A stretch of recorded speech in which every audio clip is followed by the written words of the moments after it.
uma vez a informação.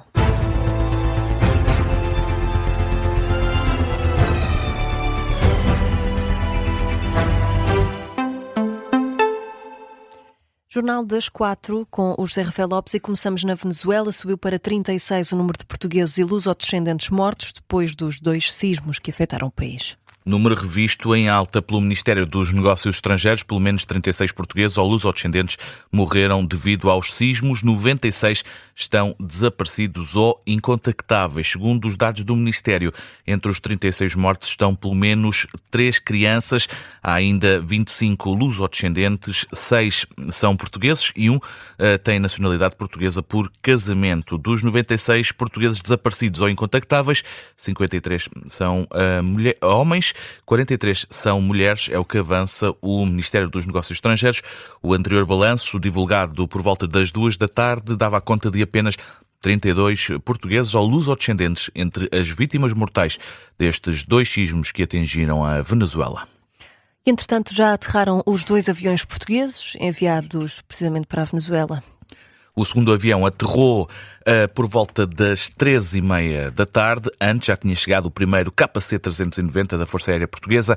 É o que garante ao observador o Estado-Maior das Forças Armadas. Estes 2 aviões partiram ontem da base aérea de Beja, seguiam carregados com ajuda humanitária e equipas que vão participar nas operações de resgate e salvamento. 3 dias depois dos 2 terremotos, a presidente interina, Delcy Rodrigues, afirma que a prioridade do governo é resgatar as pessoas dos escombros. Já o vice-presidente da AsproCivil, Jorge Silva, explica na Rádio Observador que o dia de amanhã é o limite para salvar vidas. Amanhã, domingo, será o chamado deadline para a gente conseguir ainda encontrar vida em sustentabilidade de as manter. É essa a questão que temos aqui, que é temos um espaço temporal já muito curto para encontrar vida com alguma sustentabilidade. Depois, a partir daí, começa a ser cada vez mais difícil. Não quer dizer que seja impossível, mas começa a ser cada vez mais difícil. Depois, tudo depende dos fatores, e lá está, salubridade, água, alimentação e higiene. Jorge Silva explica ainda como vão decorrer os trabalhos das equipas portuguesas que chegam hoje ao terreno. As equipas estão preparadas para trabalhar bastante tempo.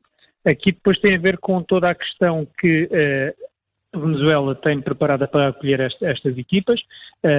Caso tenham comunidade de alimentação, estadia, para poderem trabalhar o máximo possível, porque estas equipas normalmente trabalham 10, 12 horas de seguida e depois descansam outras 10, 12 horas e voltam a trabalhar outra vez 10, 12 horas. E se estiverem com a comunidade suficiente, conseguem trabalhar 10, 15, 20 dias de trabalho. Mas, para já, o essencial é chegar o mais depressa possível. Jorge Silva, vice-presidente da AsproCivil, na Rádio Observador. Estão confirmadas 920 vítimas mortais destes 2 sismos que atingiram a Venezuela. Número atualizado atualizado ontem, ao final da tarde. Há também mais de 3.300 feridos. E José, a Venezuela já recebeu mais de 1.600 socorristas internacionais. Chegaram a Caracas para apoiar as operações de socorro após os sismos. A informação foi avançada nas redes sociais pelo vice-ministro venezuelano dos Negócios Estrangeiros para a Europa e América do Norte, Oliver Blanco. Sublinha este ministro que a Venezuela recebeu 17 voos com mais de 1.600 membros socorristas internacionais e que há mais voos a caminho. O vice-ministro diz estar comovido com o apoio e a solidariedade da comunidade internacional. Entretanto, as autoridades venezuelanas estão a restringir o acesso ao estado de La Guaira, a zona mais afetada pelos sismos da Venezuela, onde vivem muitos portugueses. A medida foi tomada depois de apelos para evitar deslocações à região, que nos últimos dias tem recebido milhares de voluntários. As restrições estão a gerar críticas. Há relatos de habitantes a dizer que ainda não chegaram equipas de busca e salvamento a algumas das zonas afetadas, apesar de se terem registado sinais de sobreviventes nos escombros. A população tem utilizado as redes sociais para pedir ajuda e relatar os resgates feitos por civis na zona de La Guaira. As organizações locais alertam para a falta de meios e sublinham que a resposta do Estado tem sido insuficiente. André Ventura foi alvo de novas ameaças de morte e a última foi há menos de 2 semanas. O líder do Chega recebeu em casa uma carta com uma folha onde se lia a frase "Morte a vocês os dois", uma ameaça dirigida também à mulher de André Ventura. É uma confirmação do líder do partido Chega ao Observador, após o Correio da Manhã ter avançado com a notícia. Também no Parlamento, no dia 6 de maio, terá chegado ao gabinete do Chega, na Assembleia da República, uma folha onde se lia que estava a ser planeado um ataque com uma bomba contra André Ventura, o líder do Chega, que admite que vai fazer uma avaliação para um eventual reforço das medidas de segurança pessoal. O PS pediu ao Ministro da Educação que não perca nem mais uma hora e venha a público dar uma palavra de tranquilidade aos estudantes após as recentes polémicas sobre os exames nacionais. Em declarações à Luz, o deputado socialista Porfírio Silva sublinha que o país está num período de exames em que dezenas de milhares de famílias estão preocupadas com as notícias no processo dos incidentes no processo de exames nacionais, em causa a polémica de que um dos pontos do Exame Nacional de Português era igual a um dos pontos num manual publicado pela lei em agosto de 2025. Uma situação que levou vários professores a alertar para o perigo da situação poder favorecer os alunos que tiveram acesso a esse manual. No entanto,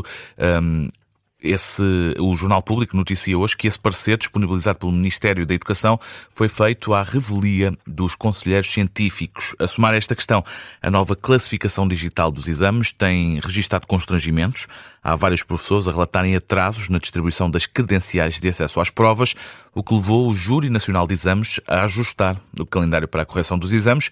E é com base nisto tudo que o PS pede ao Governo que seja capaz de transmitir tranquilidade para as famílias dos estudantes neste período de exames nacionais. O Sr. Ministro da Educação não pode perder nem mais uma hora para dar uma palavra de tranquilidade aos estudantes e às famílias sobre o processo dos exames de ensino secundário, que, como sabemos, implicam diretamente com o acesso ao ensino superior.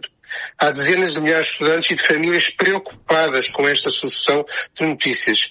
O Sr. Ministro tem que vir dar uma palavra de tranquilidade e de garantia. O Sr. Ministro tem de encontrar o tempo e as condições para vir a público tranquilizar as famílias e os estudantes. As palavras de Porfírio Silva, deputado do PS, a pedir uma palavra de tranquilidade do Ministro da Educação a milhares de estudantes que estão no período de exames nacionais. A fechar, o Bloco de Esquerda entregou um voto de protesto no Parlamento contra a reunião em Bruxelas entre a Comissão Europeia e uma delegação do regime talibã do Afeganistão. Num voto de protesto entregue na Assembleia da República, o deputado único do Bloco de Esquerda, Fábio Figueiredo, propõe que o Parlamento português condene a realização dessa reunião. Fala num gesto político de profunda gravidade, sobretudo um mês depois do Parlamento Europeu ter aprovado uma resolução que qualifica o regime talibã como um regime de apartheid. Fábio Figueiredo questionou ainda o governo sobre se Portugal esteve representado nesse encontro. Em Bruxelas, a eurodeputada eleita pelo Bloco de Esquerda, Catarina Martins, fez o mesmo num pedido entregue no Parlamento Europeu. Em causa está uma reunião realizada no dia 23 de junho em Bruxelas entre os serviços da Comissão Europeia, representantes de Estados-membros e uma delegação do regime talibã. Estiveram a discutir o regresso ao Afeganistão de pessoas que cometeram crimes graves ou que representam uma ameaça para a Europa.